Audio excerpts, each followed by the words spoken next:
Hello guys, welcome to another video of stock market friends. Sam Foam Limited guys एक upcoming IPO आज open हो रहा है, यानी कि complete analysis, business model, financial condition, performance, GMP कितना चल रहा है, लिस्टिंग कितना मिलेगा, अप्लाई करिए या फिर फाइनल डिसीजन क्या ले, इन सभी पॉइंट्स को डिस्कस करेंगे। और ये कोई रिकमेंडेशन वीडियो नहीं है, इसलिए जो भी फाइनल डिसीजन होगा अपने रिस्क पर लीजिएगा। चलिए फ्रेंड्स, वीडियो स्टार्ट करते हैं। तो गाइस आईपीओ 11 को ओपन हो रहा है आज के दिन 13 अगस्त क्लोज किया जाएगा। 3 डे आईपीओ है। 18 अगस्त का लिस्टिंग डेट, 10 रुपीज का फेस वैल्यू, 130 रुपीज का प्राइस बन, 1000 शेयर्स की lot size, fresh capital, fix price IPO है। 40 करोड़ इशू साइज है, 31.1 लाख शेयर इशू किया गया। JSK securities and services market maker है। लेकिन अगर हम बात करें इस कंपनी का लिस्टिंग जो हो रहा है बीएसई एसएमई पे लिस्टिंग किया जा रहा है। हाँ, और अलॉटमेंट डेट है 14 अगस्त का। 17 रिफंड्स रिलीज किया जाएगा, शेयर्स डीमैट अकाउंट में क्रेडिट होगा। ऑफर दिया गया है सिर्फ एचएनआई और रिटेल को ओनली ऑफर दी गई है 47.5% each. Retail only 2 lot by कर सकते हैं, 2000 शेयर्स में 2.6 लाख पे करना पड़ेगा। एचएनआई मिनिमम 3 लॉट बाई कर सकते हैं, 3.9 लाख पे करना पड़ेगा। मैक्सिमम कोई लिमिट नहीं है। लेकिन अगर जीएमपी की बात करेगा तो कंपनी का जीएमपी ट्रेड कर रहा है अगर देखा जाए तो लगभग 0 रुपीज का, विच मीन कंपनी फ्लैट या तो डिस्काउंट लिस्टिंग करेगा।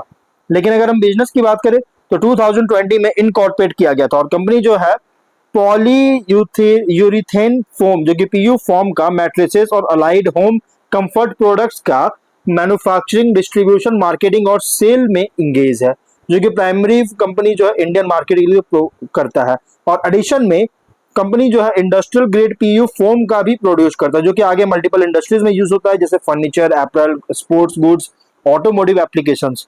और डाइवर्सिफाइड प्रोडक्ट पोर्टफोलियो है जिसमें इंक्लूड है mattresses, pillows, cushions, furniture, cushioning, PU foam cores जो कि यूज होता है होम कंफर्ट प्रोडक्ट्स में।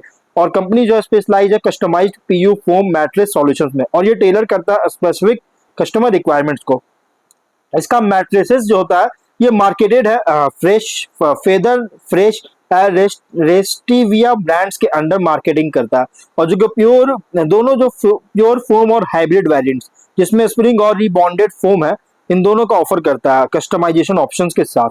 पीलोज और कुशंस जो कि प्राइमरी सेल करता है फेदर फ्रेश ब्रांड के अंडर, जो कि डिजाइन किया गया है वैरिंग फॉर्म डेंसिटीज के साथ एनहांस्ड कंफर्ट और ड्यूरेबिलिटी के लिए। Vertically integrated company as a जो कि है, अगर देखा जाए तो company entire value chain manage करता है, जिसमें प्रोडक्ट डिजाइन से लेकर इंजीनियरिंग और मैन्युफैक्चरिंग, डिस्ट्रीब्यूशन, कस्टमर एंगेजमेंट तक। और कंपनी जो है state of the art manufacturing facility Ambala Haryana में ऑपरेट करता है, जो कि 2 लाख स्क्वायर फीट में फैला हुआ है। और ये सर्टिफाइड है ISO certification. Installed foam production capacity है 15,000 टन पर एनएम का। और फैसिलिटी स्ट्रेटेजिकली लोकेटेड है की कस्टमर हब्स के आसपास, जिससे इफिशिएंट लॉजिस्टिक्स इनेबल कर रहा है, लीड टाइम्स रिड्यूस करता है, कस्टमर इंटरेक्शन इंप्रूव करता है। लेकिन कंपनी 13 स्टेट्स में ऑपरेट कर रहा है और करेंटली सप्लाई करता है प्रोडक्ट्स को इंडिया के अलग अलग सिटीज में, जैसे बिहार, चंडीगढ़, दिल्ली, गुजरात, हरियाणा, हिमाचल प्रदेश, जम्मू एंड कश्मीर, मध्य प्रदेश, महाराष्ट्र, पंजाब, राजस्थान, उत्तर प्रदेश, उत्तराखंड जैसी स्टेट में कंपनी से सप्लाई करता है।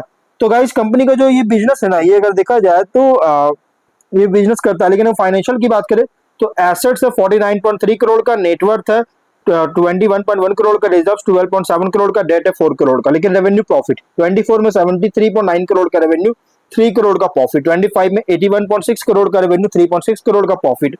26 में 92.4 करोड़ का रेवेन्यू, 8.6 करोड़ का प्रॉफिट है। फाइनेंशियल अगर देखा जाए तो टॉप एंड बॉटम लाइन में ग्रोथ होता हुआ नजर आ रही है, बहुत स्ट्रॉन्ग ग्रोथ देखने को मिल रहा है। बट 26 से जो बम्पर प्रॉफिट देखने को मिल रहा है। और गाइज आईपीओ के लिए फैंसी वैल्यूएशन को एक तरह से स्टेज शो करता हुआ नजर आ रहा है, एक दिखावा शो कर रहा है, मतलब दिखावा है, एक तरह से कह सकते दिखावा देखने को मिल रहा है।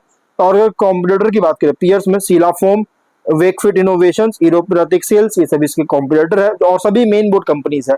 ऑब्जेक्टिव क्या है तो एग्जिस्टिंग मैन्युफैक्चरिंग फैसिलिटी के लिए मर्चेंडाइज पर इक्विपमेंट परचेज करना चाहता है और सिविल कंस्ट्रक्शन में कैपेक्स करना चाहती है।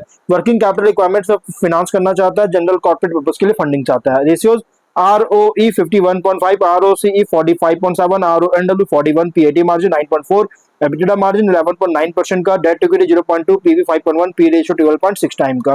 प्रोमोटर होल्डिंग में प्री रेशियो 100, पोस्ट रेशियो 72.9% का प्रोमोटर होल्डिंग है।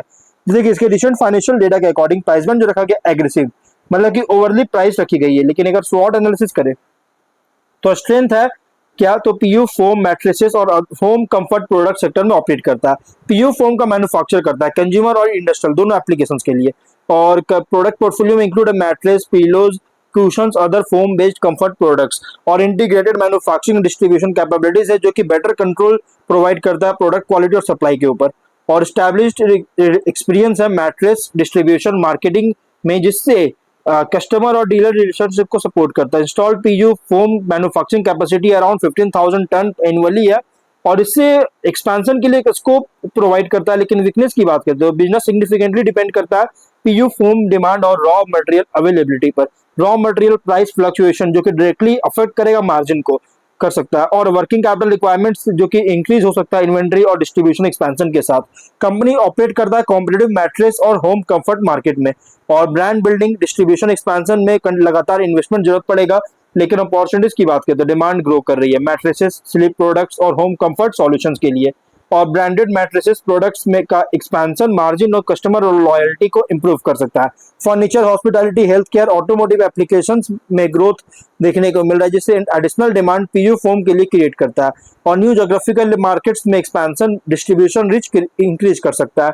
प्रीमियम और स्पेशलाइज्ड फोम प्रोडक्ट्स का डेवलपमेंट प्रोडक्ट मिक्स इंप्रूव कर सकता है। लेकिन थ्रेट अगर देखा जाए तो स्ट्रॉन्ग कंपटीशन है एस्टैब्लिश्ड मैट्रेस और फोम मैन्युफैक्चरर्स पर से, और premium petroleum linked PU foam और रॉ मटेरियल प्राइसेस में वोलेटिलिटी के कारण इम्पैक्ट कर सकता है। कंज्यूमर प्रेफरेंस में कोई बदलाव होता है तो कंटिन्यूअस प्रोडक्ट इनोवेशन जरूरत पड़ेगा, और इकोनॉमिक स्लो डाउन के कारण डिस्क्रिशनरी स्पेंडिंग जो है प्रीमियम मैट्रेसेस और होम कंफर्ट प्रोडक्ट्स पर रिड्यूस कर सकता है। एनवायरमेंटल और सेफ्टी रेगुलेशंस है फोम प्रोडक्शन से रिलेटेड, जिससे कॉम्प्लायंस कॉस्ट इंक्रीज कर सकता है। पीयर कॉन्टेक्स्ट करें तो लार्ज मैट्रेस और फोम मैन्युफैक्चरर के कंपैरिजन में ऑपरेट कर रहा है as an integrated PU foam home comfort products manufacturer, और ये कंपनी कम्पीट करता है manufacturing capability, product quality, distribution reach, product variety और कस्टमर रिलेशनशिप पर। इन्वेस्टर के लिए आईपीओ रिप्रेजेंट कर रहा है foam mattresses and consumer home comfort sector play, जहां ग्रोथ डिपेंड करता है capacity utilisation, brand expansion, distribution growth और इफिशिएंट रॉ मटेरियल मैनेजमेंट पर। लिस्टिंग स्ट्रेटजी, लिस्टिंग इनके देखिए पॉजिटिव है लेकिन सिलेक्टिव है, इसमें आप सिलेक्टिव है, करना नहीं करना आपके ऊपर। देखिए लिस्टिंग इनके अगर सब्सक्रिप्शन डिमांड जीएमपी स्ट्रॉन्ग होता है जो कि हेल्दी मार्केट इंटरेस्ट इंडिकेट अगर इंडिकेट करता हुआ कंटिन्यू करता है, मतलब इंडिकेट कंटिन्यू करता है और स्ट्रॉन्ग लिस्टिंग मतलब कि सब्सक्रिप्शन होता है तो कंसीडर कर सकते हैं। लेकिन गाइज लॉन्ग टर्म के लिए पॉजिटिव है, लेकिन गाइज उन इन्वेस्टर के सुटेबल का लॉन्ग टर्म व्यू है mattress, PU foam, home comforts industry पर। साथ में लिस्टिंग का कुछ पॉइंट्स का रेगुलर ट्रैक करना होगा, जैसे capacity utilisation, raw material cost, distribution expansion, branded mattress sales, margin, profitability आपको रेगुलर ट्रैक करते रहना होगा। Listing strategy verdict, listing end के लिए अगर सब्सक्रिप्शन डिमांड जीएपी सपोर्टिव होता है तो कंसीडर कर सकते हैं लॉन्ग टर्म के लिए। हाँ लेकिन सिलेक्टिव है गाइज, करना नहीं करना आपके ऊपर है। तो देखिए अगर growth opportunities, attractive growth opportunities तो है, लेकिन रॉ मटेरियल वोलेटिलिटी और कंपटीशन बहुत ही क्लोजली मॉनिटर करना चाहिए इस आईपीओ के लिए। इसलिए गाइज आप जो भी फाइनल डिसीजन लेगा अपने रिस्क पर लीजिएगा, रिस्क सीकर्स आईपीओ है गाइज, और इसलिए जो भी डिसीजन होगा अपने रिस्क पर लीजिएगा, ये कोई रिकमेंडेशन वीडियो नहीं। तो गाइज वीडियो कहीं पर एंड करते, कोई डाउट कमेंट बॉक्स में पूछे, मिलते हैं नेक्स्ट वीडियो में, टिल देन बाय बाय।